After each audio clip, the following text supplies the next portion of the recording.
Halo semuanya, selamat datang di Explainer kita kali ini. Hari ini kita bakal ngebahas sesuatu yang benar-benar lagi panas di dunia bisnis dan regulasi Indonesia.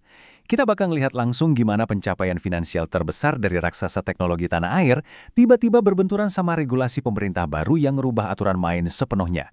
Singkatnya, ini adalah kisah tarik ulur antara profitabilitas korporasi dan kesejahteraan pekerja. Coba bayangin, gimana ceritanya sebuah pencapaian bersejarah yang diperjuangkan bertahun-tahun, yaitu cetak laba untuk pertama kalinya, tiba-tiba aja berubah jadi kepanikan pasar cuma dalam semalam. Sampai-sampai saham mereka anjlok parah nyentuh batas ARB di 50 perak. Nah, apa yang sebenarnya terjadi di antara dua momen ekstrim ini? Oke, kita masuk ke bagian pertama, Gotoh cetak laba perdana. Ini adalah titik balik finansial mereka di kuartal pertama tahun 2026. Nah, angkanya ada di 171 miliar rupiah. Buat kalian yang ngikutin kiprah mereka, pasti tahu kalau ini bukan sekedar angka biasa. Ini adalah laba bersih pertama kalinya yang berhasil mereka cetak setelah bertahun-tahun bakar uang dan catat kerugian. Benar-benar sebuah kemenangan monumental buat manajemen mereka. Dan kalau kita lihat datanya, ini tuh bukan sekedar kebetulan. Pendapatan bersih mereka lompat tajam 26% jadi 5,34 triliun rupiah. Adjusted EBITDA-nya juga kuat banget di 907 miliar. Artinya apa? Strategi pemotongan biaya yang disiplin itu benar-benar kerasa hasilnya. Fundamental mesin bisnis mereka akhirnya jalan dan menghasilkan profit sesuai target. Tapi ceritanya nggak berhenti di situ. Masuk ke bagian kedua, aturan baru pangkas komisi atau gimana Perpres nomor 27 tahun 2026 bikin disrupsi besar-besaran. Waktu peringatan May Day 2026 kemarin, Presiden Prabowo ngeluarin statement yang cukup tegas soal potongan aplikator. Beliau bilang, saya tidak setuju 10%, harus di bawah 10%. Statement ini secara langsung nunjukin adanya ketegangan yang lumayan intens antara visi negara buat ngelindungin pekerja gig sama model bisnis komersial platform yang udah jalan selama ini. Mari kita bedah konflik intinya secara netral. Lewat Perpres 27 tahun 2026, pemerintah ngerombak porsi pembagian hasil. Di skema lama, aplikator itu bisa ngambil potongan sekitar 10-20%.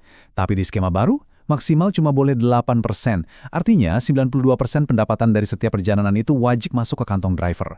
Ini jelas perombakan radikal yang ngubah aturan main di lapangan. Oh iya, aturan ini nggak cuma mandek di urusan persentase komisi loh. Platform sekarang diwajibin buat ngasih jaring pengamanan sosial yang komprehensif buat para drivernya. Mulai dari kewajiban bayarin BPJS Kesehatan, asuransi kecelakaan, sampai penyediaan fasilitas rumah subsidi dan bahkan THR. Intinya, pemerintah secara struktural narik perusahaan teknologi buat ambil porsi tanggung jawab sosial yang jauh lebih gede. Lalu, apa dampaknya buat perusahaan? Kita masuk ke bagian ketiga, ancaman finansial di kuartal kedua akibat tingginya biaya kepatuhan regulasi ini. Kalau kita bedah sumber pendapatan mereka di kuartal pertama kemarin, 63,1% atau sekitar 3,37 triliun, itu murni datang dari layanan on-demand dan e-commerce. Berarti porsi urat nadi terbesar perusahaan justru ada di sektor yang sekarang lagi jadi target utama pemangkasan komisi sama pemerintah. Gak heran kalau market langsung respons. Masalahnya begini, kalau batas maksimal 8% itu langsung diterapin secara penuh, sementara biaya operasional perusahaan kan sifatnya kaku ya, nggak bisa dipotong dalam sekejap, margin keuntungan mereka yang tipis itu bisa langsung nguap. Proyeksinya nih, kalau nggak ada penyesuaian bisnis, mereka diprediksi bisa balik terprosok rugi sampai 445,7 miliar rupiah di kuartal kedua. Kelihatan banget kan efeknya? Dari yang tadinya udah seneng cetak untung 171 miliar, tiba-tiba dihadapin sama ancaman defisit hampir setengah triliun rupiah di kuartal berikutnya. Pergeseran proyeksi yang tajam inilah yang bikin pasar saham kemarin sempat panik parah.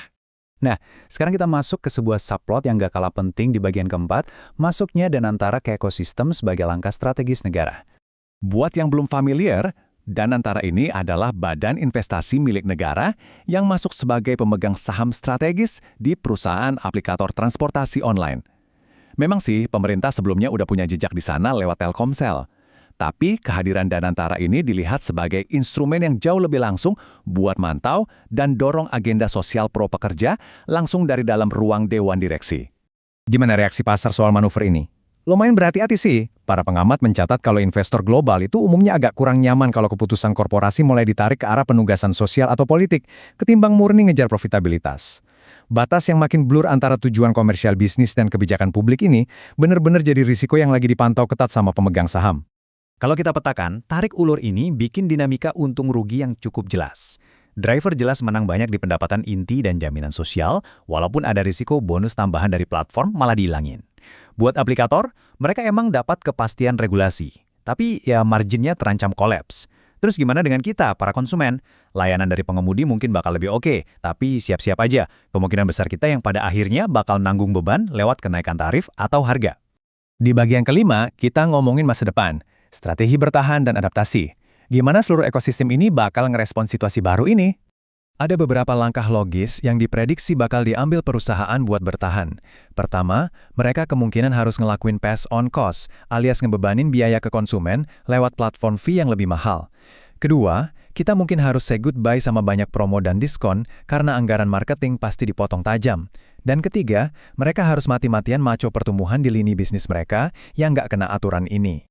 Dan ngomong-ngomong soal lini bisnis lain, ada satu angka yang jadi titik terang nih, 1,31 triliun rupiah. Ini adalah pendapatan mereka dari sektor pembiayaan dan pinjaman fintech cuma dalam 1 kuartal. Sektor ini numbuh pesat banget dan yang paling penting, bener-bener kebal dari pembatasan komisi transportasi tadi. Jadi, fokus buat ngegenjot bisnis fintech ini bakal jadi urat nadi penyelamat yang krusial banget ke depannya. Pada akhirnya, dari semua dinamika tadi, ada satu pertanyaan mendasar yang tersisa buat kita renungin. Antara tuntutan negara untuk menjamin kesejahteraan ekonomi yang adil bagi pekerja gig dan keharusan sebuah perusahaan publik untuk mencetak profit, mungkinkah keduanya benar-benar bisa berjalan beriringan dalam jangka panjang? Ini adalah eksperimen besar yang sedang diuji di landscape ekonomi digital kita hari ini, dan dampaknya pasti bakal kerasa ke kita semua. Gimana menurut kalian? Terima kasih udah ngikutin Explainer kali ini, dan sampai jumpa di analisis kita berikutnya.